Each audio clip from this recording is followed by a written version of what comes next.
Out of all the bills we've heard this session, I believe I'm uniquely qualified to understand this one.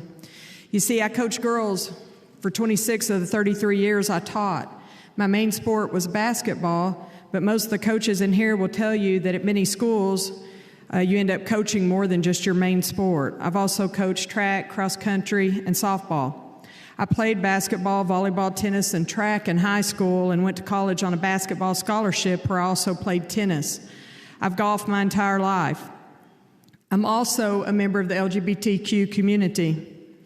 I'm disappointed that not one member of this body sought me out to ask my opinion on this issue.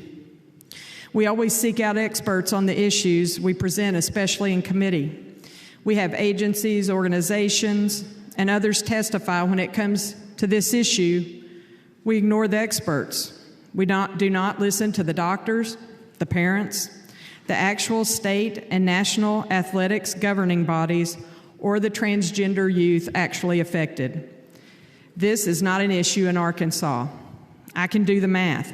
If you take all the transgender folks in Arkansas and then you narrow that down further to just the transgender females, and then you narrow that further to the group that are the ages that this bill covers, and then you finally narrow that down to the transgender girls who want to play sports, and then you narrow that down to the transgender girls who not only have actual talent to play, but also excel. That percentage in Arkansas is non-existent. Not one person fits this bill. We've always had transgender folks, and this has not been a problem. I know many states are filing these bills, and sometimes when that happens, it's good, and sometimes it's bad. This time it's bad. It's detrimental to our youth in Arkansas, and it's detrimental to Arkansas. I've been trying to ignore the mentions of how our girls need to be protected, or that women and girls are the weaker sex. I've witnessed many women and girls who can outrun, outcycle, and outplay men.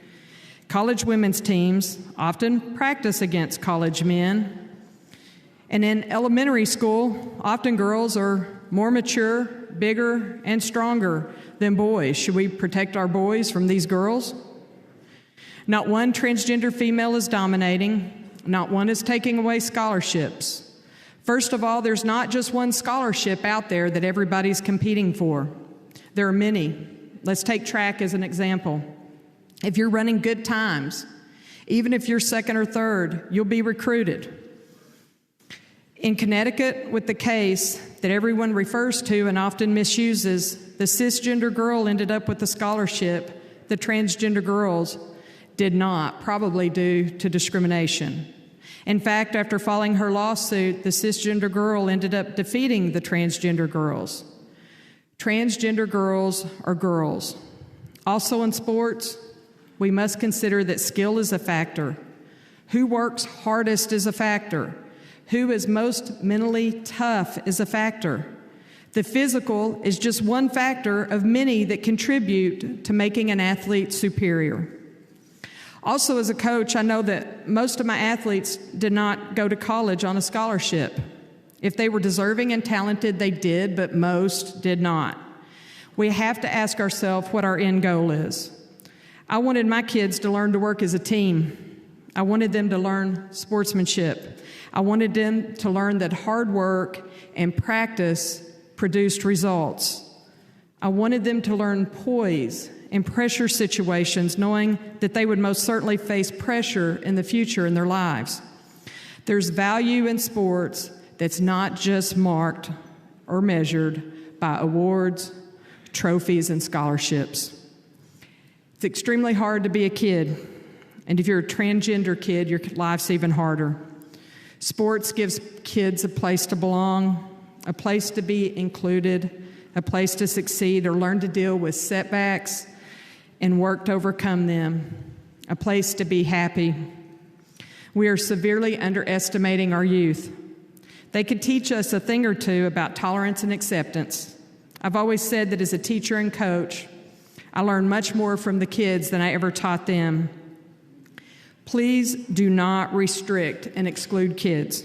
I ask you to consider and represent all kids, not just some kids.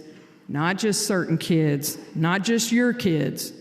Just as it is for all kids, transgender kids' mental and physical health are important.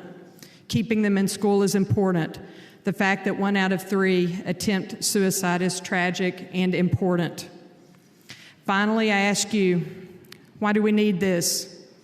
The Arkansas Activities Association and NCAA already have rules in place. This bill is also fraught with constitutional issues that lawsuits may be filed to address.